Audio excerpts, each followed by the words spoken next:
Hello everyone, and thank you for attending today's webinar, Apex 2.0 for EBSD, What's New and Key Features. Before we begin, I'd like to cover a few housekeeping items. At the bottom of your audience console are several application widgets you can use. If you have any questions during the webcast, you can click on the Q&A widget and submit your question. We'll try to answer these during the webcast, but if a fuller answer is needed or we run out of time, you'll receive an email later. We do capture all questions.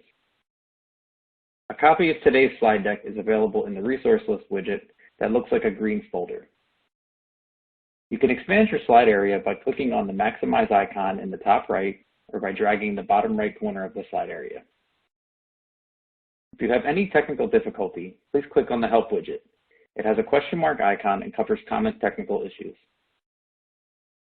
An on-demand version of the webcast will be available approximately 1 day after the webcast and can be accessed using the same audience link that was sent to you earlier. Now I'd like to introduce the presenter for today's webinar. Sean Wallace joined EDAX in 2015 as an applications engineer specializing in EBSD. He has a strong background in all sorts of instrumentations, including EBSD, electron microprobe, all sorts of mass spectrometry, and computed tomography. In his career, he has taught researchers of all levels, from postdocs to undergrads, how to use instrumentation, and he continues that here at EDAX. Sean earned his Master of Science in Geology from the University of South Carolina. His research focused on method development for ICP mass spectrometry and geothermobarometry to help better understand planetary differentiation. After earning his degree, Sean worked as a scientific assistant at the American Museum of Natural History in New York City, where he helped study the origin of the solar system using EBSD and other instruments, including 3D work with computed tomography. Sean hopes to bring these 3D skills to the rapidly expanding 3D EBSD world. When Sean is not busy running samples, he can often be found out in nature, either hiking or fishing, or just staring at rocks. Now over to Sean. Hello, everybody, and good morning and good evening to some of you. We've got a pretty big international audience here. Just a quick side story, since I was just poking through the attendee list here. I got to give a shout out to somebody in the attendee list here. I won't name them, but it's always good to see, one of those weird connections here. Somebody from my alma mater, Bowling Green State University is here, and she was the first person I ever actually used an SEM with way back in the day, and honestly, she probably doesn't remember me because it was some undergraduate project of looking at fossils underneath the SEM, and I think I spent the entire first day just trying to figure out where I was, and in the end, just basically wasted time. But good to see somebody again from my alma mater there, BGSU, here in the stream. Beyond that. It's going to, this webinar is a little bit different than usual. I usually try to do things a little bit more tutorial based. This one's going to kind of show you where things are, so it's still a little bit tutorial based in kind of flow. But I want to kind of show you, kind of our design, how we designed Apex, what features we have, what's new, and kind of go through it like that. So let's go ahead and just kind of start stepping through here. And of course, this is stuff you've probably seen in other thing kind of. Some of the presentations where, again, the Apex software kind of came out of our way of like saying, okay, how can we, basically refresh our software and make it more user-friendly? Of course, going a full 64-bit to make, use of newer technologies, and of course, combining EDS and EBSD in the same software. Apex was initially just for EDS, why we tried to get a good solid foundation in the software before moving EBSD into it. We got there, and of course, we moved EBSD into it after that. So in general, again, we've added a lot of the features you guys are used to, but there are some newer things in here. With this, of course, it features some of our things like triplet indexing and the confidence index, which have been around for a very long time in our software. Also, things like smart step size selection, which is a little bit of a change, and of course, smart detector optimization, where, of course, basically the camera sets itself up for you. Of course, the Hough transform and advanced reporting features are kind of, relatively new. Hough is relatively old, but the advanced reporting is something that's kind of much deeper. So with Apex, we really kind of stepped back and thought, team was a little bit frustrating for some users in some aspects, and of course, things people liked. Our main thing is that we're a smaller company, and we always say, hey, UI design is something that's very important to any sort of software suite. And we said, what, other people probably know this better than we do. Let's go ahead and borrow ideas from them. So we use this kind of this ribbon and bar structure, which really most users nowadays are used to. And because of that, it helps you find things because things are where you expect them, but also everything's right in front of you to begin with. So most of the major functions are kind of right there, and then you have to dive a little bit deeper to find, things that are a little bit more of a lesser used option. And that's kind of what the general layout of Apex is. Now, one of the major, big, huge changes that I think was very big when we kind of made the jump over to Apex was getting away from the way that team users will call the database structure.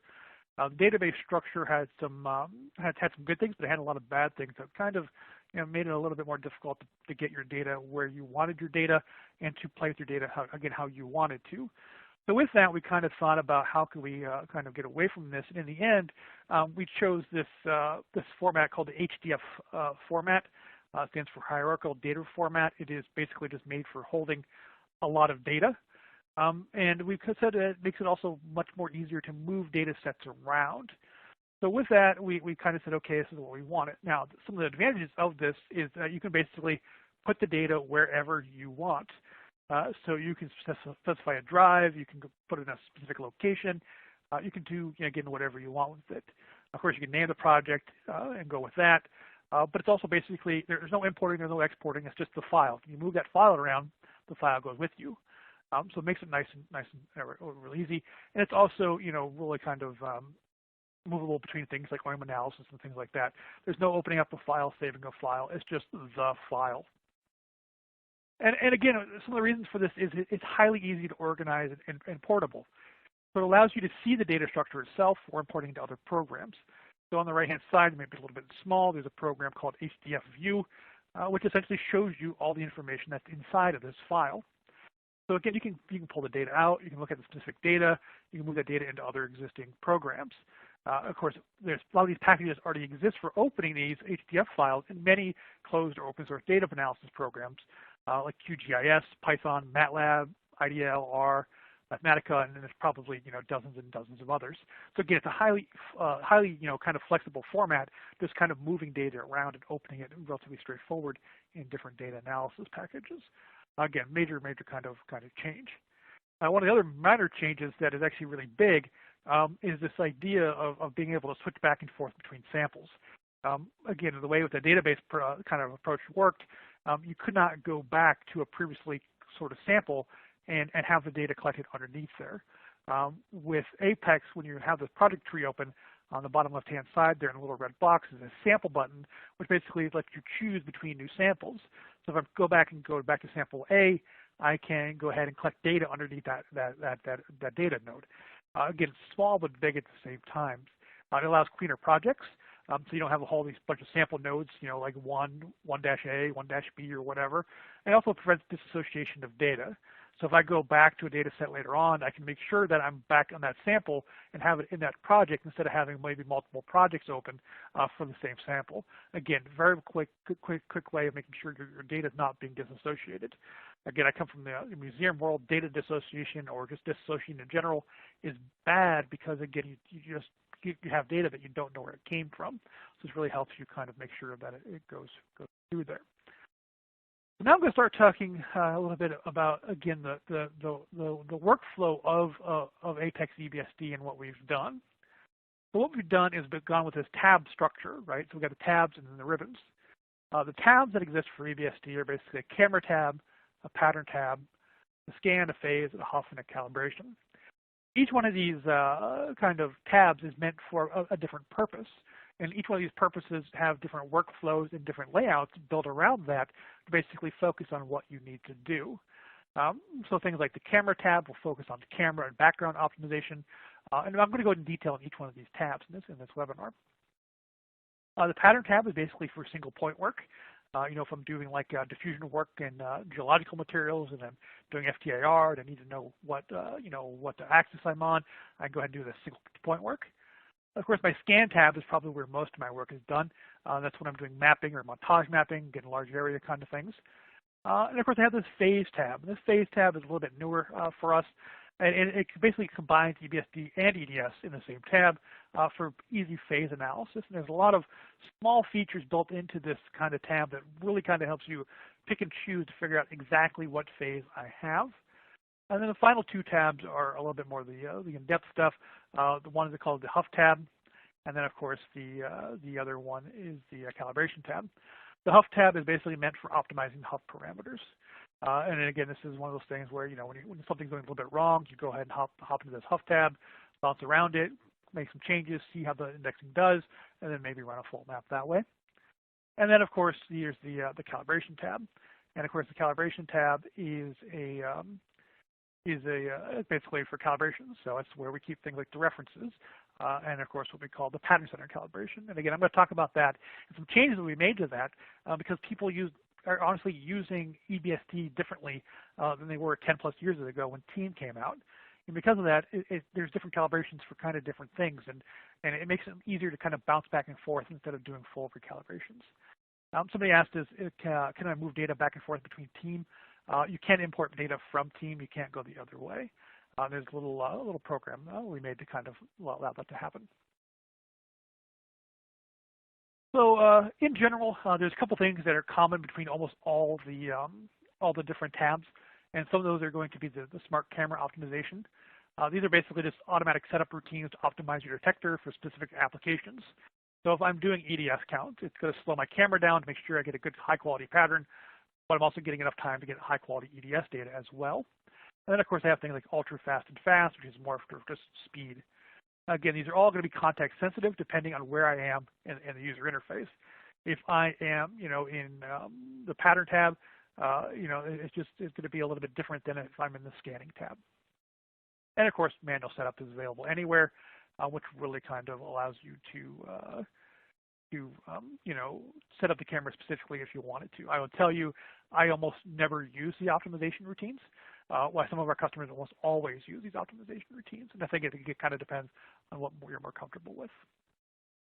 And of course, every single page has basically a configurable layout, and those layouts are kind of again context sensitive depending on which page I'm on.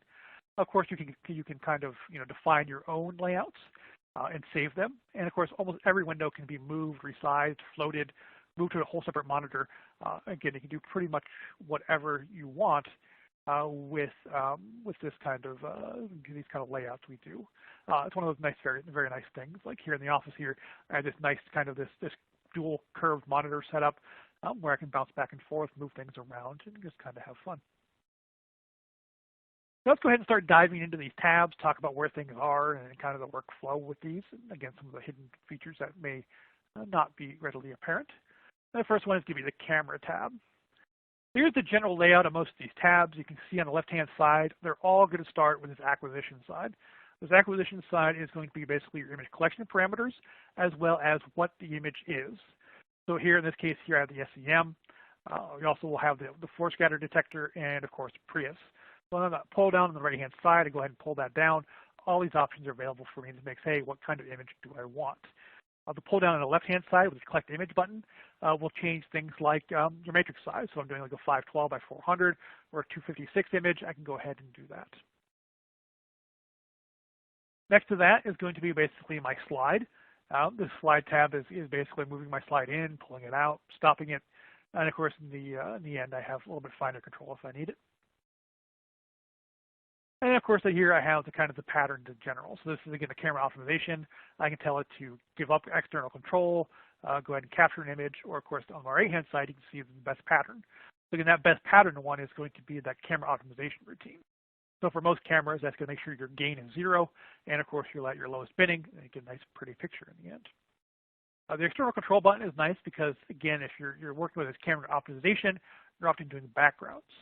One of the major problems with backgrounds is that you often will take a background image and you might not forget to basically release the external control. If you do that, you get a bad background. but we'll go ahead and kind of talk about how that's not that big of a problem. In general, almost all these windows are going to have this little pull-out menu option in the bottom right-hand side, and this opens up kind of the options that you usually don't play around with all that much. So here, again, in the pattern calibration window or the pattern window, you can see that I click on that, it opens up this other window which has 4 other sub-windows. Here, I'm looking at the indexing parameters, and I can go ahead and choose these and change these depending on what I wanted to say, okay, hey, here's what, here's how I want to index this. Honestly, this is stuff you really shouldn't change all that much, like the interplanar angular tolerance. If you start playing with that, it's something that can make things go horribly wrong. In usual, you should probably keep that around 3. There's really no reason to ever go higher, sometimes to go lower. In general, that tolerance angle is 3. In fact, the hardest problem I ever ran in troubleshooting is when some customer changed this to like 10, and it just didn't click on me that it changed. It took me like multiple days to figure out, and in the end, I figured it out and said, yep, that kind of explains everything. So don't change this tolerance angle. It really kind of will slow down the indexing in general, as well as usually giving you some bad results because it just opens up the indexing space way too much. And then, of course, again, there's just kind of the layouts over there on the right-hand side. And again, in this case, I'm in live mode, but of course, you can do it. So here you can see I actually took most of this data for this webinar based on the Clarity system because I was playing around with that. And of course, Clarity is a little bit different than some other things going on here. Over here on this guy, you can see in this over here, this layout has the imaging view in the top left, and it's a pattern that's being lived and processed on the right-hand side. And over in the bottom left, it actually has the background pattern live. What that means is that if I do take a bad background, I can quickly see that if I have a latent pattern in the background area, probably means I have a bad background. So you get quick visual feedback of just the background pattern to say, hey, do I have a bad background for EBSD? Of course, right next to it is actually going to be the raw image. And of course, the raw image in this case is going to be, again, just basically the camera live. And then, of course, the guy on the right-hand side, the big guy, is going to be the full processed image. So basically, the raw minus the background gives you the processed image, which is what we index off of.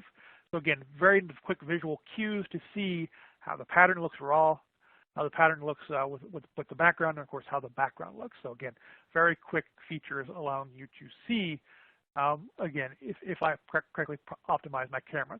Again, this tab is basically meant for camera optimization.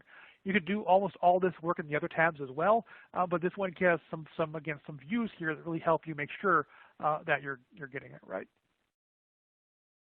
Go ahead and talk about the pattern tab. The pattern tab's purpose is essentially just that. I'm doing single pattern work. So I'm getting orientations, I'm getting, kind of just the stuff where I want to really just kind of, point and click. So with that in mind, there's some different tools available in this pattern tab. You can see it's a little bit bigger than the camera optimization tab. And essentially what you're looking at here is things like, what am I doing with individual patterns? So by default, if you click an image and you get a brand new pattern, we don't save that by default. We're basically saying, okay, you're clicking around, you're playing around, you're trying to figure out what your sample is. You don't want to be cluttered by basically data that you don't want. With this in mind, you have buttons like here, like this record button, which actually saves that data point for you. Also has further tools like the tune button, which is basically a fit optimization to make sure that you get the best orientation based on that. Maybe your calibration is a little wonky. So in general, again, this is giving you tools available to access to do basically single pattern work. If we go kind of keep going over, we can see I have like EDS here. So again, I have a single pattern tab. I have collect my EDS data while I'm here. But in the end, it's kind of this is what you're looking at here. This pattern tab is again, I have my image up in the top left. I have my pattern on the top right. In this case over here, I have things like my voting algorithm over on the bottom left. So again, if I'm really kind of going back and forth between two options, I can kind of say, hey, what's going on? Do I have the right phase? Do I not have the right phase? Are these different enough for me to be very confident that I have the right phase here? Now, again, this is just kind of for single point work, not true phase ID, because there is a kind of some differences in layout and options available in the phase ID tab that really kind of make this kind of a different tab in general. As I keep going, again, you can see I also have this phase list tab. This is, again, a kind of a quick visual indicator of what phases I have on. And there's some very small and minor details here that make this very, very useful in saving you time than our older software team. So in Team, to go to the phase list and add something, you click on the little phase file, the profile button. That would open up a window. Inside that window, you would add some things, and then you close that window, and you wouldn't actually be able to see what phases you're indexing based off of right in front of you. If you want to remove one of those, you have to go back to the profile button and then basically remove it from the list. And to add it, you'd have to research for it and go do all that. With this pattern tab, I can basically, with these little buttons over here, I can just unclick it. It's still available. I can just click it back on if I want to index using that. I can also fill the list with 10 different things and have only one of them on. So it allows you really kind of to quickly add and kind of click through these different phase files to kind of really do this hard work if I don't truly know what I have. And of course, if you actually dive into the library itself, the phase management tools have been expanded and it can kind of really help you figure out what you need. So of course, we have different libraries and databases with Apex. Again, if you're used to Team or anything, we have our own internal database. But we also have things like the AMCS database is available in there. And of course, there are subscription-based databases that are also something we can bring in. So here again, it's kind of the same general concept, but of course you can kind of search for different things. So I can search by keyword, or lattice systems, or Lowy groups, or point groups, or space groups. I can really kind of start diving down and looking at deeper, higher level things in there. There's a question here about if can I import a CIF file. Yep, you can import CIF files.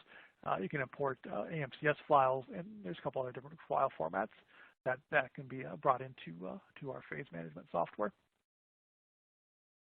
And of course, you can start from basically the basics if you really have them. So if you're really dealing with a true unknown, you can build your own structure file generator while you're inside of there, looking at creating the lattice structure, the parameters, the atomic position information. In the end, of course, we do have a relatively solid library of everyday materials that we use. In general, if a customer comes to us and says, hey, Sean, I need a phase file for X material, and it's not in our databases, and I have access to the information, I can build that phase file and go ahead and send it to the customer, and we'll add it to our library. Then we update this library 3 or 4 times a year. Now, let's go ahead and move on to the Scan tab. Of course, the Scan tab is where you're going to do most of your work because it's made for mapping. And here you can see, of course, it's probably one of the bigger ribbons because in the end, it's where you're doing most of your work. So on the far left, on this case, slightly outside of that box, you can see that, again, there are everyday image collection buttons there with things like, the collect image and the SEM. On the left-hand side, or on the big box there, you can see on the far left of it also has this collect button that looks more like an EBSD map, and then things like add to batch, standard, medium. Again, we're going to talk about each one of these a little bit more in detail.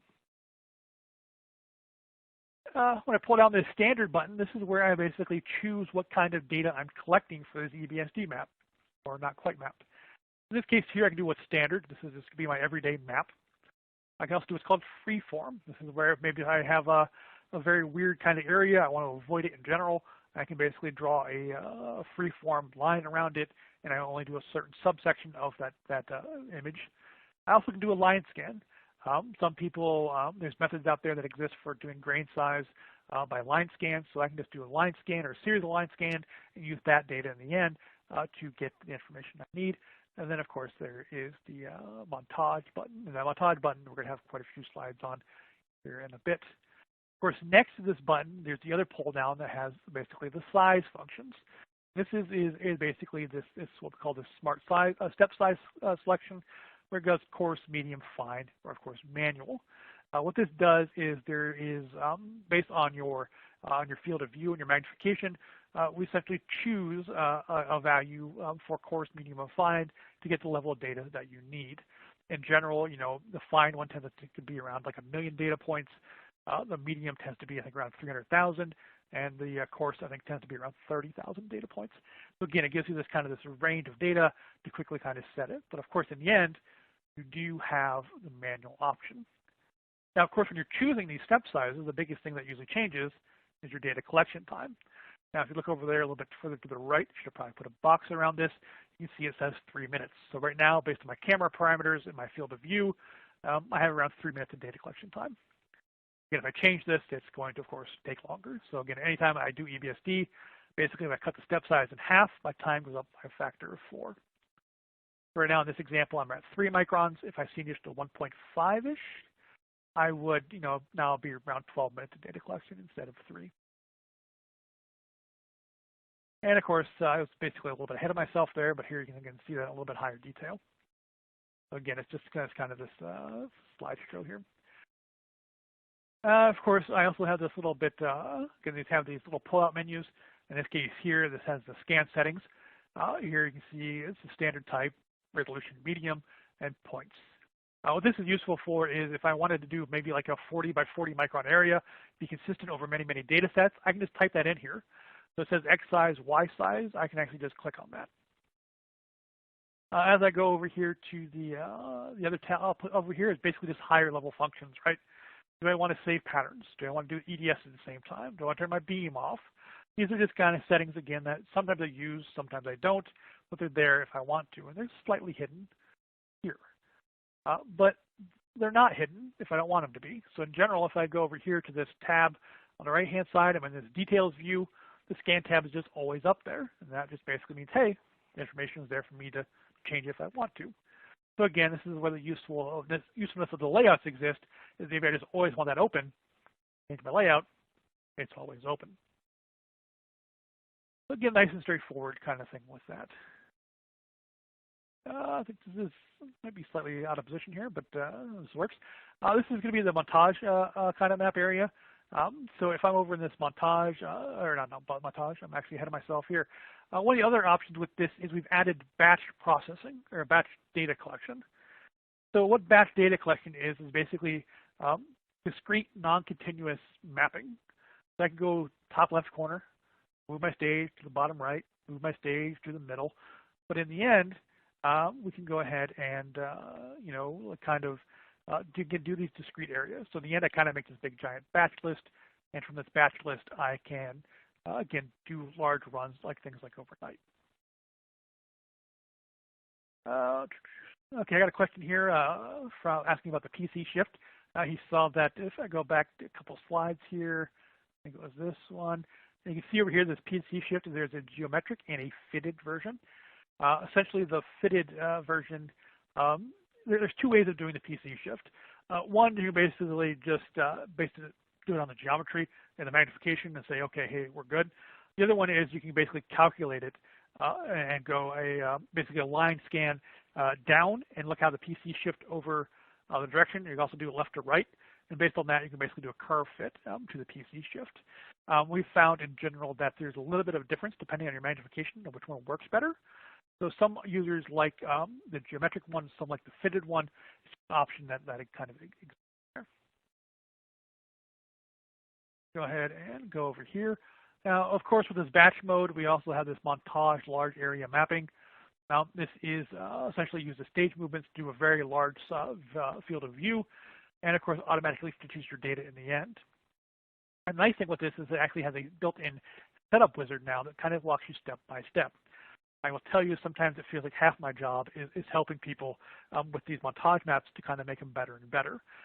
Of course, the quality of the montage map really kind of depends on things like stage calibration and all those kind of things, and the tolerances can build up. So again, this is one of the things where, as of right now, I would say we're not perfect, but there's more and more options getting available to the end user to make these easier and easier.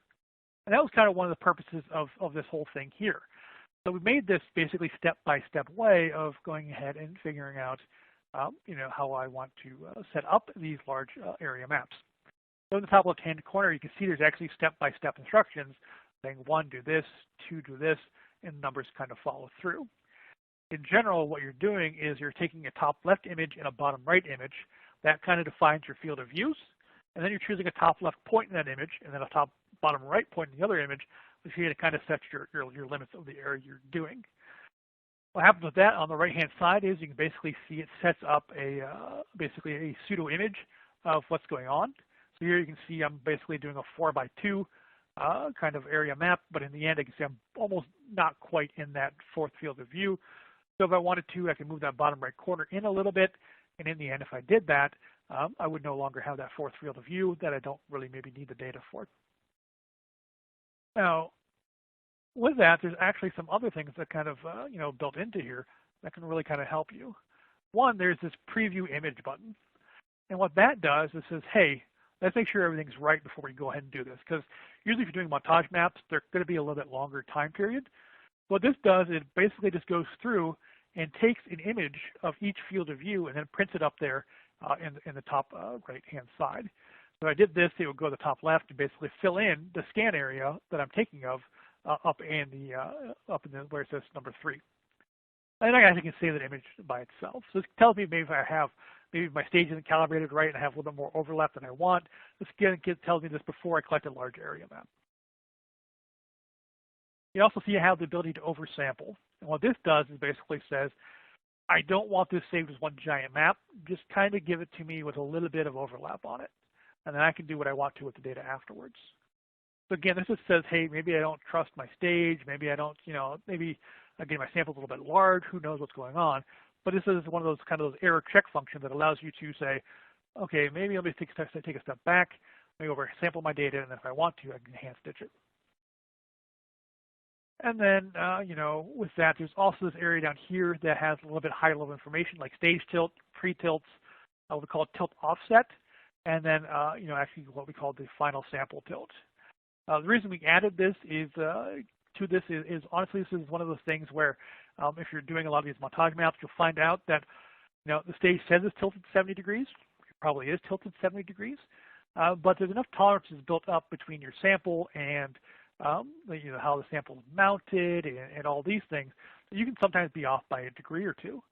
And in the end, when you're looking at that Z translation or the Y translation really of the sample setup, a small change of even 1 or 2 degrees can honestly sometimes be an entire field of view.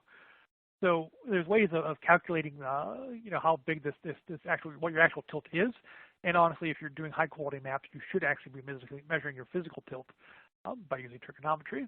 And that's, the stuff we, sometimes scientists still use, right? Going all the way back to trig. With that, I'm going to move on to our good old friend, the Phase tab. So the Phase tab is basically meant to act as, again, trying to figure out between different phases. So with this, of course, we have those pattern images. So it's basically the same thing. We have the capture button, the button index. Again, we're basically assuming you're still playing around. So we have a record button saying, hey, I'm going to save this data. There's that tune button to, again, kind of make sure you're getting the correct orientation, kind of a secondary check. And of course, there's this band ID function. I should have probably done a slide on this band ID, but what the band ID does is, let's say I am trying to do like a reflector optimization. I built up a phase file for the first time. Maybe I did it via an XRD or whatever. I go ahead and index it, and I can see a very prominent band there, but not part of my phase file. In this case here, I basically just click on the band ID, draw a line over it, and I can say, oh, this is my 111. You're like, oh, I wasn't expecting to see this. Let's go ahead and add it to the phase file to go ahead and use that the next time I'm indexing. It's a very quick way of going back and forth and adding this. This is honestly one of those things I should probably do a webinar on sometime in the future is optimizing phase files. And if that's something that's interesting to you, kind of just leave a quick comment. And again, it's something that I could probably do in the future. As I keep going over, again, here's my EDS tab. It's the same one we saw on a couple of previous ones, but it's kind of there. And then, of course, here is this basically this phase list, the one I have choices on. Again, this small change I talked about earlier here has really, really big differences when I'm doing things like phase ID. So again, here I can actually just load up 10, 15, 20 phases. It doesn't matter because I'm not doing maps. And then I can basically either click them all at once, do them all, and say, okay, software, choose which one is best for me. And I can say, okay, using our algorithms, this is the one we think it is. But sometimes if I'm doing true phase ID, maybe there's a little bit of question there. And then I go ahead and change to maybe the secondary phase I'm thinking it might be. Click on that, study it, and say, oh no, this is a very prominent reflector I'm missing. Maybe it is this phase. Okay, let me use band ID. Maybe it is, maybe it isn't. Okay, let's go ahead and bounce back and forth. Again, this is one of those buttons that just saves you so much time compared to team, because again, in team you had to go back to the profile, had to search for it, had to find it, had to add it, and again, it was kind of this iterative process that just wasted so much time. Also, when I'm dealing with this phase tab, again, this is kind of that general layout here. You can see my ADS data is very prominent. Again, you can see my index solutions. And on the right-hand side, again, is those index solutions for me. Beginning, I look at this, I can say, hey, this is my index solution between phase A and phase B. How are these solutions looking? And of course, on the right-hand side is, again, a very quick way of kind of playing with things. So this is essentially that phase file, but depending on what I have active, that phase file is basically open. So if I look at this right now and kind of say, hey, you can see that, might be a little bit small here, but the lattice parameter is essentially, I can change it on the fly. Right now that the A parameter, the length is around 4. Maybe this guy is a little bit weird. Maybe it's 4.5, 5, 6.5. I can basically change this on the fly, and I'll go ahead and basically recalculate it and say, hey, maybe I can get this kind of value that I need, and basically optimize this phase file and see how it does while I am doing it. And of course, again, this is kind of the band ID function is up there, again, to kind of help me if I actually missed a phase. And of course, here's EDS on the bottom, where I can go say, what is the sample? In this case here, if you know this EDS, I don't know why I didn't have the elements on in this case, but this is just a nickel Inconel sample that we use for our standards. And of course, the auto smart features exist for the EDS as well. So if I'm doing this, the auto amp time, it can basically choose the right amp time for me. Again, for EBSD, sometimes we're doing very high currents. In this case here, I have the clarity, so I can do very low currents. But basically, it makes sure that I'm not swapping my EDS detector. I can also do this automatic phase ID, which is a little bit different for EDS. So I don't really want to talk about that. But also, I can do, again, I can automatically set up things for the EBSD detector. Now, with that in mind, we're going to start diving in a little bit more to the Hough. Now, honestly, the Hough page is one of those pages that is incredibly powerful. It's also scary for some people to really kind of say, hey, what's going on behind the scenes? But in general, the Hough tab is basically used for helping the indexing do what it needs to do. So the Hough tab in general is relatively straightforward because it's made for everything to be basically right in front of you. So this right here is the tab itself. Honestly, the tab itself is pretty boring. The only real thing here is this input button. So here you can kind of like toggle the selections on or off. And let's kind of just look at the whole window at once. This here is the Hough tab. This is really kind of the first and the most important step of EBSD.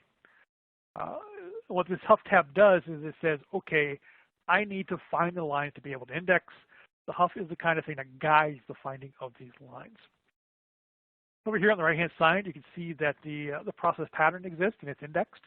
In this case, it's actually not fully indexed. It's just showing you what the Hough lines are. So over here on the right-hand side, you can see I have this kind of this pink line that corresponds with the pink dot in the Hough window, the Hough kind of transform over here, and you can say, okay, here's what's going on.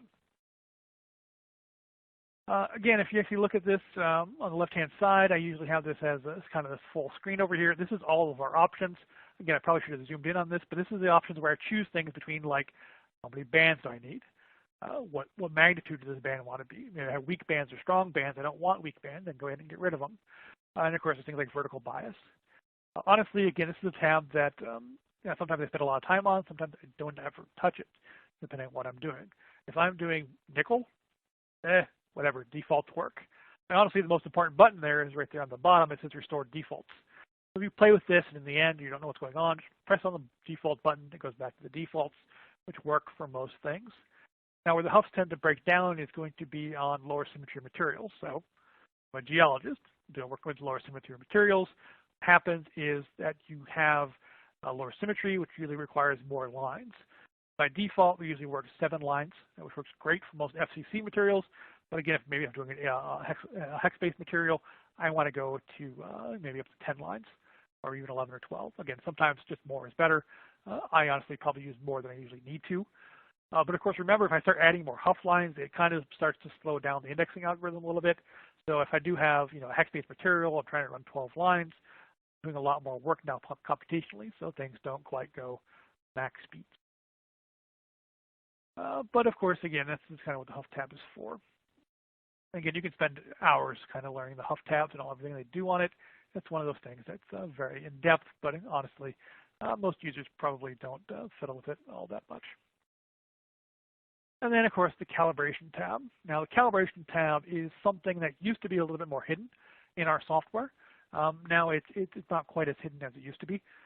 In general, the Calibration tab is, again, used for calibrations. Now, why would I want to change my calibration? Well, in general, let's think back, let's say 10 years ago. You put your detector in, and your detector would have basically a stationary position. You'll go all the way in, your sample will be tilted to 70 degrees, you do normal EBSD, your calibration never really changes. Nowadays, that's not really how we use EBSD. More people are doing things like TKD. Honestly, with the clarity, we sometimes take the images at longer working, at what we call distance to sample. Basically, the detector is pulled further out, and I can take like a time series as I get closer. I can see more or less detail depending on what I'm doing. But because of that, I might need different calibrations, especially for things like TKD. So I could do a single calibration from, I mean, I've done TKD now at working distances that are around, let's say, 1 millimeter. And sometimes I'm doing maybe a very large sample all the way out at 20 millimeters. How well does my linear kind of calibration work for that entire range when I'm going from 3 to 20? When most of my work is probably going to be around 15. Well, what I can do with this is a couple different things. So in general, what I would do when I do a calibration is I basically want to make sure I center my beam, take an image. So the process of the calibration is, again, I work at different working distances. I center my beam, I get an image, and then I go ahead and basically make sure it's nice and good, high quality image, good indexing. Look at my values down there, like my fit, my CI, good. I go over here and I record it. When I do that, it adds it basically to this calibration list. In this case here, you can see I have 3 data points. In general, again, you're trying to do a linear line, so you usually want to have 3. In fact, if you look closely, there's errors here. These errors are usually relatively small, but again, you always want to double check that. So I look at this here, I can see this one little red dot there on the bottom is actually slightly off the trend. Why? Maybe I didn't hit the tune button. Maybe I was maybe not in the center of my image. I mean, sometimes I'll do this by hand, and this is why the button exists. It says center beam because it removes you as a source of error. But maybe the value wasn't quite right. So maybe I want to re-index this, I want to re-record it, or maybe I want to remove it. Well, one of the new things with the software is we now actually save that pattern. So maybe, again, maybe I didn't have the phase right or whatever, I can go ahead and basically re-index this now that I have the pattern saved with the calibration. And here you can see if I click on that, it just kind of highlights everything. Now, why all this really matters is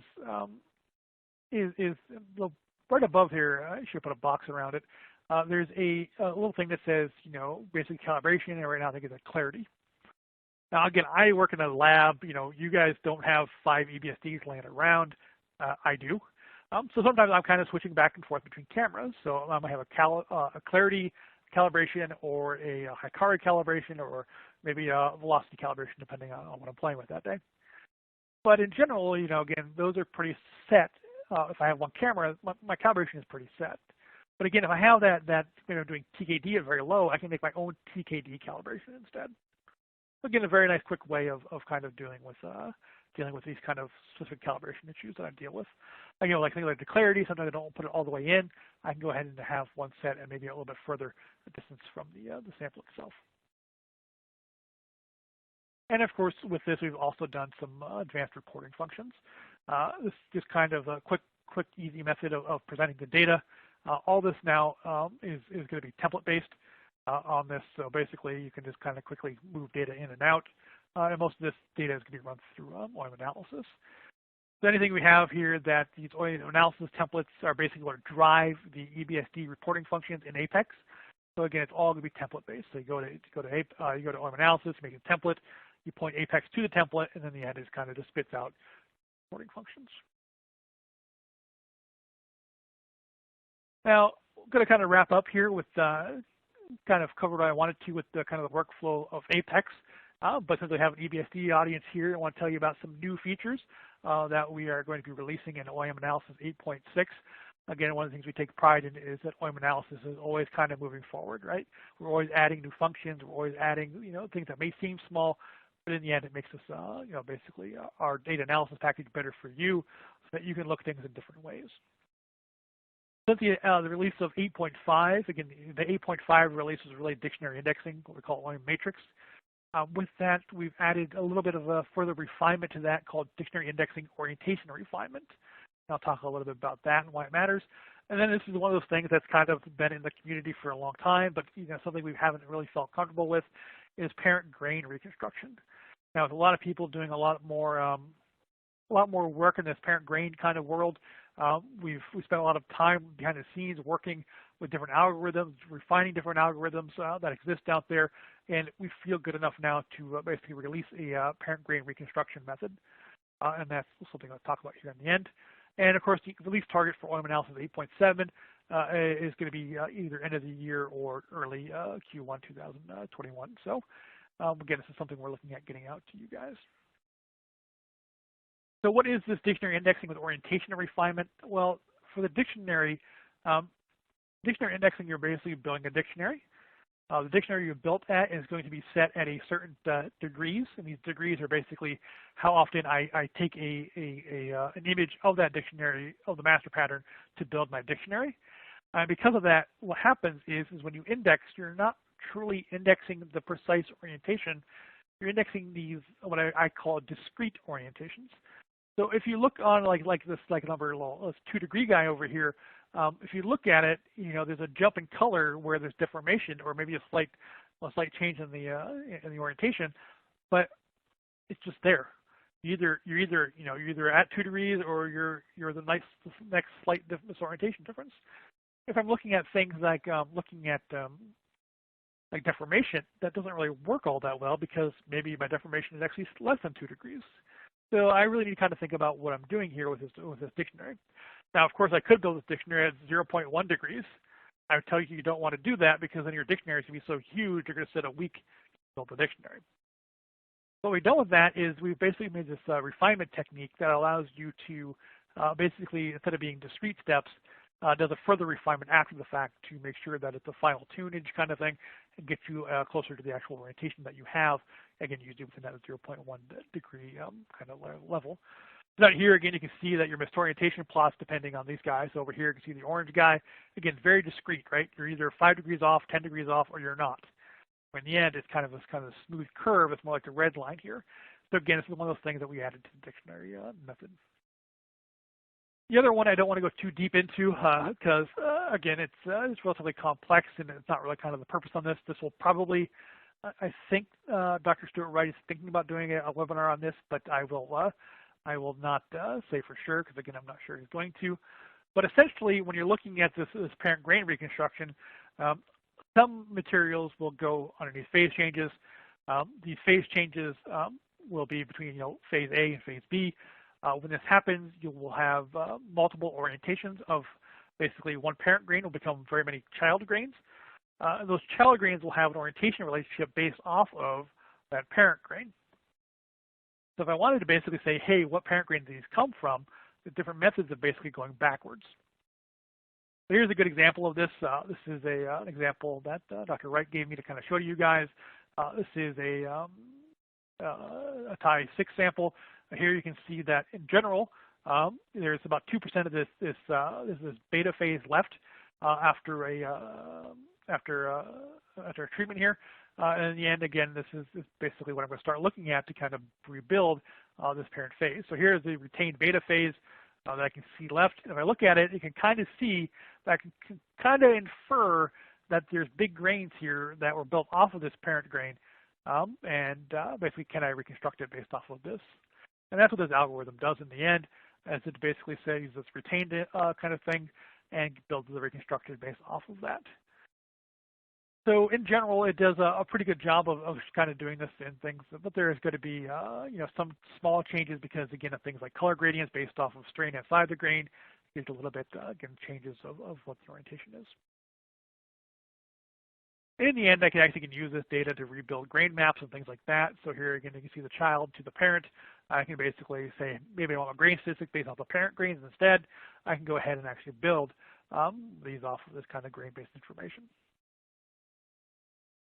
So with that, I'm pretty much kind of wrapped up here, guys. Again, the Apex for EBSD is kind of a continuation of this long-term project of moving us over to fully 64-bit software, and of course combining the earlier Apex EDS-based functions with basically adding EBSD to the mix. So now I can, of course, get the structural as well as compositional information. And of course, we wanted to make sure that you were able to get accurate, increased productivity with this easy-to-use interface, which is give you a lot more information than kind of before. And now with that, I kind of open up to any questions that you guys may have. And of course, the wrap-up here is always kind of have these webinars. We try to do one a month. Again, we're not always successful. We try to do one a month. I don't think we're doing one this December. We usually try to take it off, make sure everybody's nice and laid back over Christmas. Of course, we have the blog. Again, some of them are technical, some of them a little bit more fun. Again, there's a new one out this week looking at toy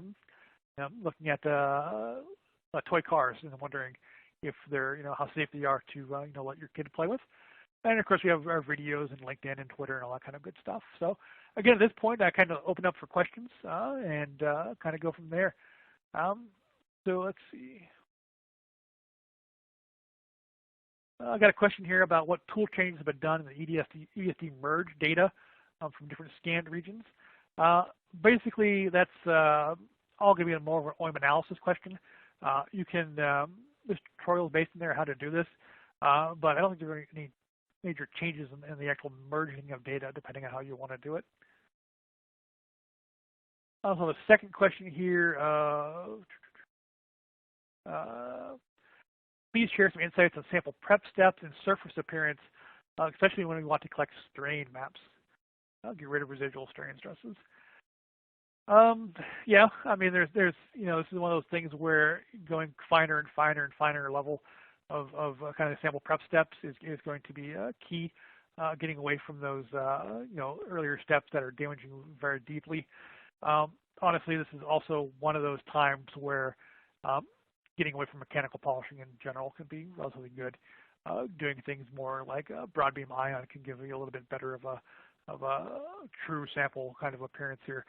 There's no real way to really kind of say, hey, my surface looks is pretty. It's good enough, because honestly, I can have an EBSD sample that's perfectly mirror polished and get no patterns off of it, because it really is. The surface might be perfect, but EBSD is there is some interaction volume there, so it is a little bit deeper. So, again, I can't really just say, oh, your surface looks pretty, like nice mirror polish, go ahead and get EBSD on it. In general, again, the finer steps you use for, the final steps, you tend to get a little bit better control over looking at, strain in the material that was not put there by you. And usually you can look at that kind of stuff, you find areas, and things like your cam maps and things will be very, very very well defined. If they tend to be a little bit more diffuse, might mean that you kind of have this, again, you might not be there with your sample prep. So with that, if there's any other questions, now would be the time. Again, it's a little bit shorter webinar than usual, because again, it's kind of more of a point and kind of walking you guys through the steps and where things are hidden a little bit more than really kind of kind of tutorial based. So I wasn't expecting any kind of big giant questions there.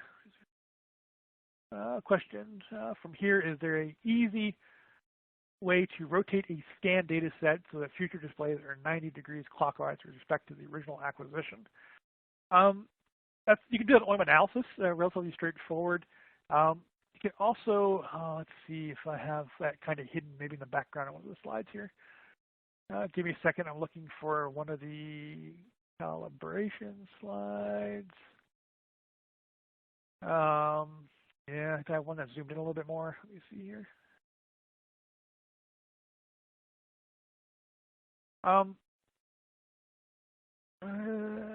always forget. There's a reference frame here, but this reference frame is more used for like slide directions and stuff. But you can rotate data sets 90 degrees in OIM analysis by basically just 2 clicks of a button. I can go ahead and basically, I think I can build a quick tutorial for that and send it to the user here. I got your email. I know who you are. I can go ahead and show you how to quickly rotate a data set in OIM analysis. So wait around for one more minute, and if there are any more questions, I'll go ahead and answer it. If not, again, thank you guys for joining us. Let me showing you again Apex. I think we're pretty proud of it, and not for orientation, but the visual map. Oh, good follow-up question. I'll have to think about that, and I'll get back to you. But I feel like I can. But I'll have to think about it and go from there. So with that, I'll just kind of wrap this up. And again, thanks for joining us, guys. It's as always, it's good to have a webinar and kind of talk with you guys. So thank you.